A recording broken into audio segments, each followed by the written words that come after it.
back on the Van GameStar vlogs, and today this is Vlogmas number 20. I know I'm supposed to be doing the game, but I'm gonna be reacting to 3 Mr. Nightmare. Shout out Mr. Nightmare. Go subscribe to him, guys, if you guys hadn't already. 3 horror, like Christmas season, like scary stuff. 3, 2, 1, let's go.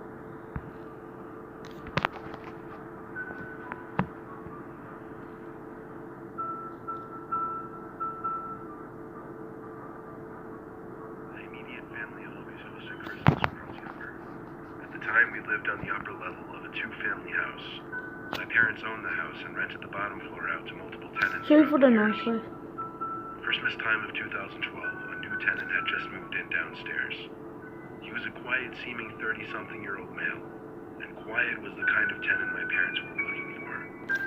Unfortunately, a few days into him moving in downstairs, there would be a lot of noises at off hours of the night. Like, for example, the front door would open and shut numerous times throughout the night. Sometimes there would be loud talking, in some instances yelling. My dad went downstairs one night to see what the commotion was, and to ask him to keep the noise down. That was the start of my dad's suspicions about that guy downstairs. Fast forward to Christmas Eve night. We had the whole family over, dining room table stretched out with all 20 seats taken. My Uncle Jake is a heavy smoker, so he goes outside to smoke several times throughout the night. After our main course, Uncle Jake went outside for yet another smoke. He mistakenly left his phone on the table, however. When it rang a few times after he went outside, my dad ordered me to go run his phone to him outside. So I grabbed his flip phone and ran it down the stairs. However, before I went out the front door, I stopped to notice the back door was open. See, when you walk into the house, there's a little hallway with 3 doors. One door which led to the downstairs apartment, the front door, and then a hallway that stretched to the back door. The back door was open, so I figured my uncle went out back. The phone was still ringing, so I hurried to the backyard to find my uncle, but he didn't seem to be back there. Just when I was about to give up, I heard someone in the shed, and the shed door was open. I called for my uncle, and someone came out of the shed. It was too dark to see him, but I was pretty sure it was my uncle. He started walking over to me fast.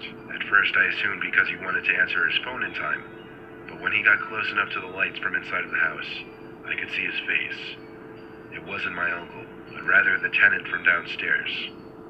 For some reason, the way he was approaching me I found intimidating, so I turned and ran for the door. I slammed it in that man's face and went to the front yard, where I found my Uncle Jake smoking. I stood by him and told him about the downstairs tenant, and how he seemingly just charged at me. My uncle is the kind of guy to not really take things I say seriously, or he's just not that kind of person to confront someone. I stayed with him until he finished his smoke because I was uncomfortable. Then we walked back upstairs to the dinner table together, where I told my dad about the tenant in the shed and how he followed me. There was a silence at the table. My dad seemed a little concerned, but I guess he didn't want to ruin the remainder of our Christmas dinner, so he waited until we were done to check outside. When he came back up, he said the neighbor wouldn't answer his door, but that the shed outside was shut. A couple hours later, the last of our family left, and my immediate family started getting ready for bed. I stayed up in the living room by the fire and tree because I liked the lighting the 2 gave off. I watched a Christmas movie. I guess I nodded off at some point while watching it. I'm gonna give my opinions at the waking end. up suddenly from a kind of half-sleep and hearing a creaking on the stairs. I was too tired to move from my laying position, plus I assumed it was just my mom, dad, or sister, not to mention our giant Christmas tree blocked my view of the stairs. We had all carpeted floors upstairs, so I couldn't hear whoever it was roaming around, but I heard a door down the hall open, probably my sister going back to bed. By now the fire seemed to be almost dead, and the movie I was watching was over. The clock under the TV read 1 in the morning. I figured I'd just stay on the couch at that point because I was so comfortable. A few minutes later, I heard something rustling by the tree. It sounded like an ornament fell off of it. Someone had definitely walked into it. I flipped on my side and looked at the tree, but it was as still as it always was though.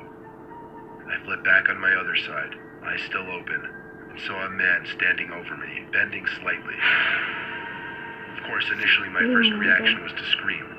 My second reaction was to analyze the face to see if it was my father, and when I realized it wasn't my father, rather the downstairs tenant.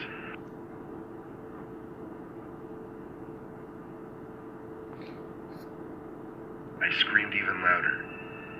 The man tried to cover my mouth, but at that point I think he realized it was too late. Everyone heard me.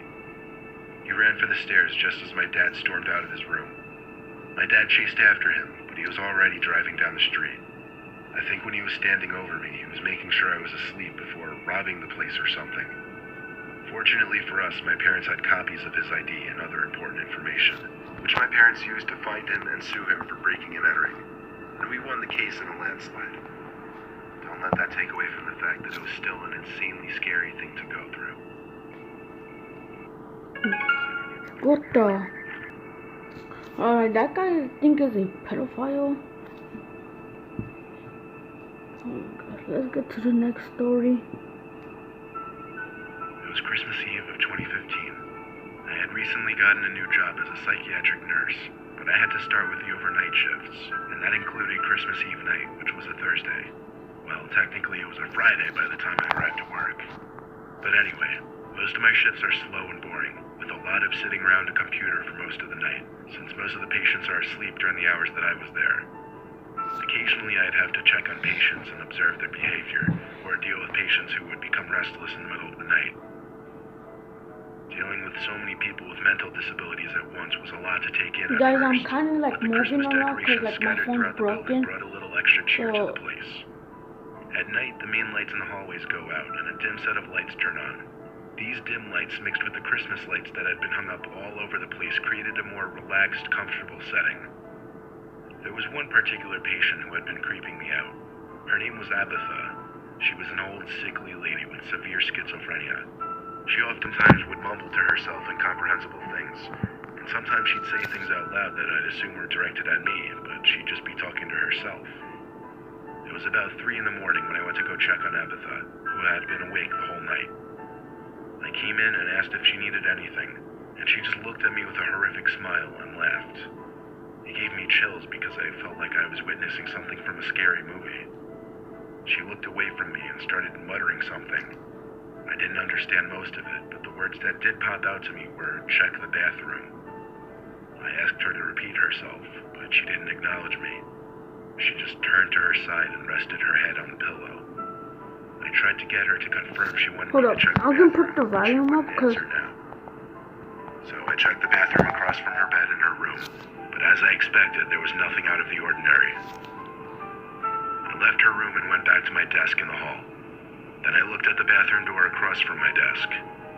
My curiosity got the better of me, so I went into the bathroom, but the lights wouldn't turn on. I stood by the doorway listening for a moment, and I heard breathing and then a click sound from one of the stalls. I went to get the door stopper from behind the desk and wedged it under the bathroom door so that the light from the hall would let me see at least a little bit into the bathroom. I got on my knees and checked under the stalls from a distance. No feet could be seen in either of the stalls, though. One stall of the 2 had its door shut, though. I went up to it and stuck my eye through the crack of the door.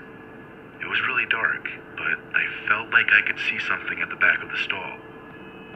I got back down on my knees to look under the door, but when I did, I couldn't see what I thought I just saw. I got back up and took one more look through the crack of the door, and there was someone's face right on the other side, peeking through the crack just as I was. I almost fell to the floor in fright, but managed to run to the door and slam it shut. I grabbed the key from the desk and locked the bathroom door. I told another nurse that there was someone in the bathroom, but when we checked together, not only did the lights now work, but the stalls were both open, and no one was inside either of them. It was impossible for someone to have left the room. I locked the door. That night, before my shift ended, I tried to question Abatha about what was in the bathroom, but she wouldn't answer me. Just as I gave up and walked to the door with my jacket on, I heard her say, "Merry Christmas." I turned and saw her giving me a smile. Only the smile didn't give me a good feeling. There was something unsettling about it. I had to turn and leave. I had to work with Abatha for a few more weeks before she was transferred to another center for hospice care. To this day, I still feel there was a connection between Abatha and whatever I saw in that bathroom. It's literally just one of those stories I just can't even try to understand or rationalize, but it still haunts me. It was probably like a... New challenge. Try to... Probably like a prank. Or she was actually involved with it. I don't know. Last year for Christmas, I wanted to do something new with my girlfriend. We just got a new apartment together last year and still live in it to this day. It was our first Christmas in the apartment, however, and neither of us had ever cut down our own tree. So I came up with the idea to go cut down our own tree. Luckily, we live in New Hampshire, so spruce trees happen to grow in our state. My girlfriend Tristan and I took a short road trip on a snowy evening to a forest full of spruce trees. I chose to go while it was snowing because I felt it made the whole experience more Christmassy. I pulled my pickup truck up into what appeared to be a small opening on the side of the road. It was hard to tell given that there was snow on the ground. I heard gravel crunching under the tires as I pulled off the road. It was a perfect place to leave the truck while Tristan and I went to find a tree. We were in a very hilly part of the state, so we had to do a lot of uphill walking. Unfortunately, my girlfriend was complaining a lot. She didn't seem to find our little field trip to be as fun of an idea as I did. We pressed on uphill through the snow, searching for a small enough spruce tree that could fit in our living room. Most of the trees we were finding were too big. Eventually, we found that perfect one, though, just the right size. I gave the tree one good pat and shake before I lifted the axe I was carrying into the air and began chopping away at the trunk. The trunk was relatively skinny, so after a bunch of good hits, the tree toppled over with one good kick. Of course, I wouldn't be carrying it alone, and I'd prefer not to drag it all the way down the hill through the snow, so I asked Tristan to grab the top end while I grabbed the trunk. Then she suddenly complained that she didn't have gloves. There was an extra pair in the car. I didn't realize she didn't bring them, though. I threw her the keys and told her to hurry back to the trunk and get the gloves. She ran off back down the hill, and I was left alone standing in the middle of the woods, next to the freshly cut tree. Tristan was taking a while, so I sat down on the trunk of the tree and observed my surroundings. Pine trees as far as the eyes could see, which wasn't too far anymore considering it was just about dark now. I turned on the flashlight I brought with me to make it easier for Tristan to find me again. Other than the sound of the wind and tiny snowflakes hitting the ground, it was completely silent. It was actually a little creepy sitting out there all alone. Finally, I heard the sound of boots walking in the snow nearby. I called out in a loud yell Tristan's name and waved my flashlight in that direction. The footsteps stopped, however, and there wasn't a response. I thought she must have been trying to sneak up on me, so I figured I'd turn the tables on her. I placed the flashlight on the stump, aimed it out into the woods, and did the best I could to quietly go hide behind a tree to wait for her to come out. I knelt down behind a big pine tree and heard the footsteps coming closer. Finally, someone came running into the light of the flashlight, and I mean like full-on charging out. But it wasn't my girlfriend. It was some random guy in a coat with a hood covering his head. He stopped and looked down at the flashlight, grabbed it, then turned it off. And now that it was dark again, I could barely see him. Based on the way he charged up to the flashlight like that, I couldn't imagine he meant well. I took one big breath before I started sprinting down the hill back to the car. It made so much noise that I knew he had to have heard it, but I didn't want to turn around and look. When I got about halfway down the hill, I started hearing screams. They were the screams of Tristan shouting out my name in what sounded like a panic. When I got to the bottom of the hill, I started to hear the truck's horn honking. I made it to the truck and jumped into the driver's seat. Tristan was sitting in the car waiting. She screamed at me to drive, but I didn't need to hear it from her to know to do that. As I drove the truck out of that little clearing, we both looked back and saw a man standing where my truck was not even 5 seconds ago, watching us drive away. It was a long drive home, but by the time we got back to our town, we stopped at a Home Depot and picked up a tree there.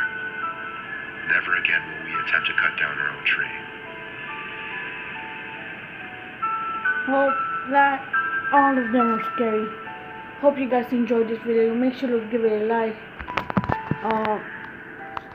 Now for you guys to hear me, make sure to give it a like, comment if you guys want me to do more, and subscribe if you guys are new, turn the notifications on. I'll see you guys in the next video. Peace.